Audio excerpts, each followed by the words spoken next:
चांद से प्रज्ञान रोवर ने भेजी अपनी साथी विक्रम की ताजा तस्वीर चंद्रमा पर एक्सपेरिमेंट करते देखा। भारत का विक्रम लैंडर, लेकिन प्रज्ञान के रास्ते में ऐसा क्या हुआ जो उसे बदलना पड़ा अपना रास्ता, और आखिर कौन सी मुसीबत का सामना कर रहा है भारत का चंद्रयान। दोस्तों, पिछले हफ्ते जब विक्रम लैंडर ने चांद पर सॉफ्ट लैंडिंग करके हर भारतीय का सिर गर्व से ऊंचा कर दिया, तभी इसरो के वैज्ञानिकों के चेहरे पर खुशी तो झलक रही थी, लेकिन अंदर से उन्हें अपने इस मिशन को लेकर डर भी सता रहा था, क्योंकि लैंडिंग तो सिर्फ एक शुरुआती थी, लेकिन असली खेल तो अभी बाकी था।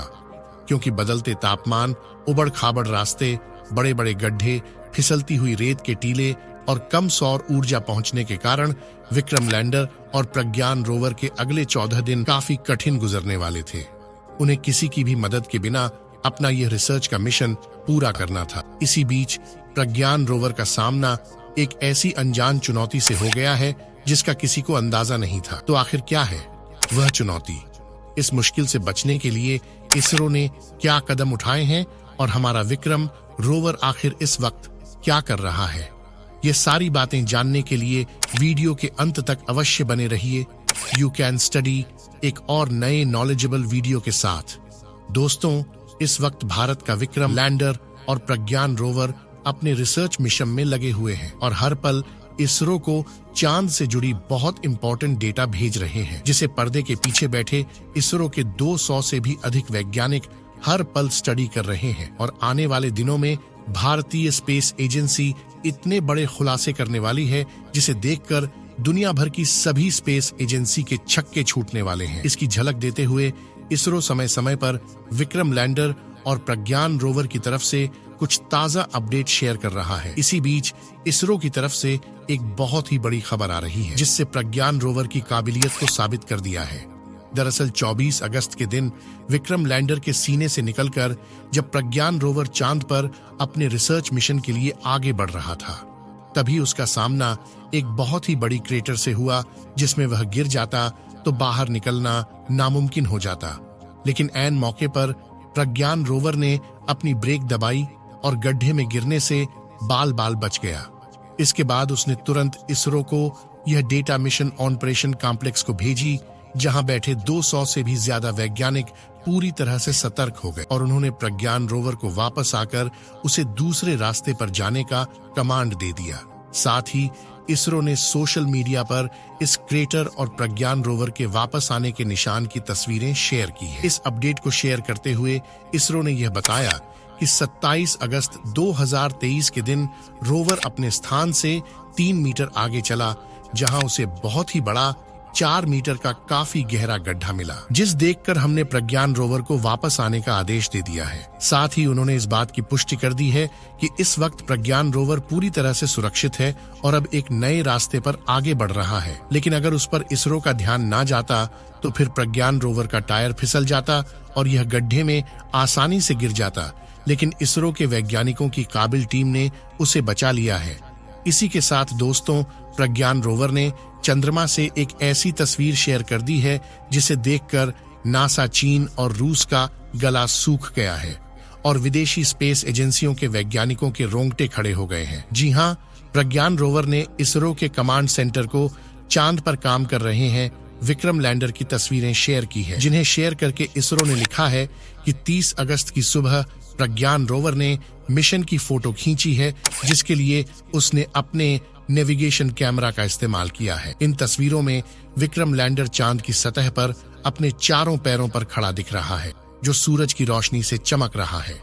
वही यह अपने चेस्ट और येल्सा, इन दोनों पेलोड को चांद की सतह में इंसर्ट किया है, जो कि चंद्रमा की सतह की डिप्स स्टडी कर रहे हैं। साथियों, ये तस्वीरें खूबसूरत तो है ही, लेकिन इनमें विक्रम के अलावा एक और ऐसी चीज है जिसने पूरी दुनिया की स्पेस एजेंसी में हड़कंप मचा दिया है। दरअसल आप फोटो में देख सकते हैं कि अपना बाहुबली विक्रम लैंडर जिस जगह खड़ा है उसकी ठीक पास में एक बहुत बड़ा सा गड्ढा है, और अगर लैंडिंग के वक्त विक्रम लैंडर का एक भी पैर इस गड्ढे में चला जाता तो यह एक साइड झुककर पलट भी सकता था। लेकिन इसरो का एडवांस लैंडिंग एल्गोरिथम इतना ज्यादा पावरफुल था कि उसने गड्ढे के बिल्कुल पास से ही जगह ढूंढकर विक्रम लैंडर को इतनी स्मूथ लैंडिंग करवा दी कि हर कोई देखता रह गया। इसी वजह से यूरोप, जापान और यहाँ तक कि नासा भी इसरो के साथ मिलकर प्रोजेक्ट पर काम करने की ऑफर दे चुके हैं। लेकिन आपको बता दें कि इसरो इस वक्त अपने सूरजयान आदित्य L1 की लॉन्चिंग की तैयारी में व्यस्त था, जिसे 2 सितंबर के दिन सोलर मिशन के लिए रवाना कर दिया गया है। आपको बता दें कि इसरो ने 26 किलोग्राम के प्रज्ञान रोवर को डिजाइन करने में सालों का समय लगा दिया और इसमें ऐसे उपकरण सेट किए गए हैं जो कम से कम ऊर्जा में ज्यादा से ज्यादा काम कर सके, क्योंकि चंद्रमा के इस साउथ पोल वाले इलाके में सबसे कम धूप आती है, जिस वजह से सोलर पैनल को अपनी बैटरी चार्ज करने में काफी ज्यादा समय लगता है। हो सकता है कि आपको लग रहा होगा कि प्रज्ञान रोवर को चलाना कहाँ बड़ी बात है, ये बस एक रिमोट कंट्रोल कार जैसा ही तो है। तो आपको यह जानकर ज्यादा हैरानी होगी कि प्रज्ञान रोवर की स्पीड सिर्फ 1 सेंटीमीटर प्रति सेकंड है, यानी कि 1 मिनट में सिर्फ 60 सेंटीमीटर और 1 घंटे में 0.36 किलोमीटर की रफ्तार से चल रहा है। ऐसे में इसे मॉनिटर करते हुए डेटा कलेक्ट करना काफी थकाने वाला काम है, इसलिए क्योंकि बाकी बची हुई ऊर्जा रोवर के दोनों इंस्ट्रूमेंट्स और ड्रिल मशीन में इस्तेमाल हो रहे हैं। अब आप कहेंगे कि यह ड्रिल मशीन कहां से आई है, तो आपको बता दें कि प्रज्ञान रोवर के माध्यम से चंद्रमा की सतह की स्टडी करने के लिए 2 उपकरण भेजे गए हैं, क्योंकि चांद की सतह के अंदर ग्लास बिट्स में मौजूद जमा पानी और बाकी कीमती खनिजों की खोज करेंगे, जिसमें से पहले का नाम है लेजर इंड्यूस्ड ब्रेकडाउन स्पेक्ट्रोस्कोप यानी कि लीब्स, और दूसरा का नाम है अल्फा पार्टिकल एक्सरे स्पेक्ट्रोस्कोप, जिसमें से एक लेजर और दूसरा एक्सरे टेक्नोलॉजी की मदद से चांद की स्टडी कर रहे हैं।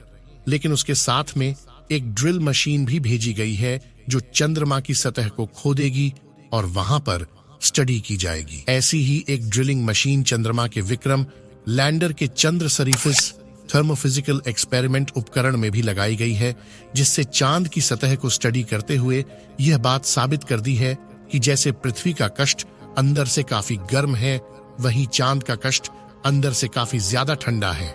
और इस इक्विपमेंट्स को आफ्टर प्रज्ञान रोवर द्वारा विक्रम की तस्वीर भी देख सकते हैं। दोस्तों, जैसा कि आप जानते हैं कि चंद्रमा पर एक दिन 28 से 29 दिनों का होता है, यानी कि वह 14 दिन रात और 14 दिन सुबह होती है।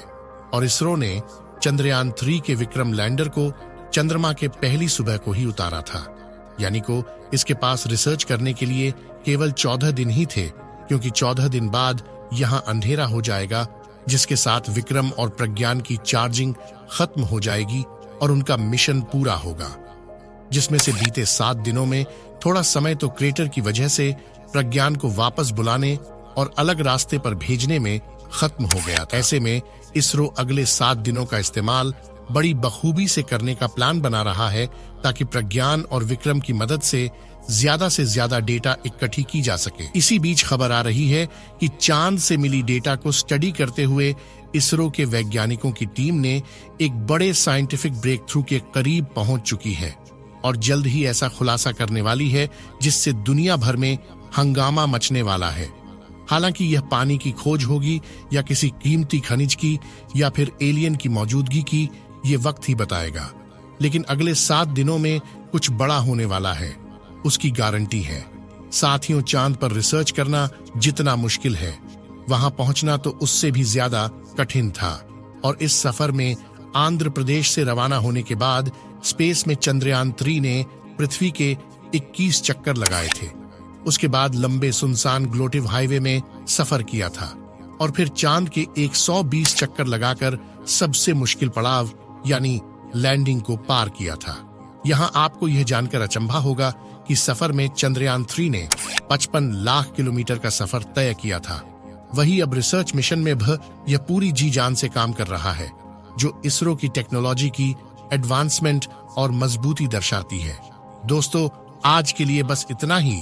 अगर आपको भी हमारे भारत के इसरो पर गर्व है तो कमेंट में आई लव इसरो जरूर लिखें। तो चलिए दोस्तों, इस वीडियो को एक लाइक जरूर करें और अपने मित्रों तक इस वीडियो को शेयर करें ताकि उन्हें भी जानकारी मिल सके, और अपने भरोसेमंद चैनल को सब्सक्राइब जरूर करें और बेल आइकन को ऑल पर सिलेक्ट करना बिल्कुल ना भूलें।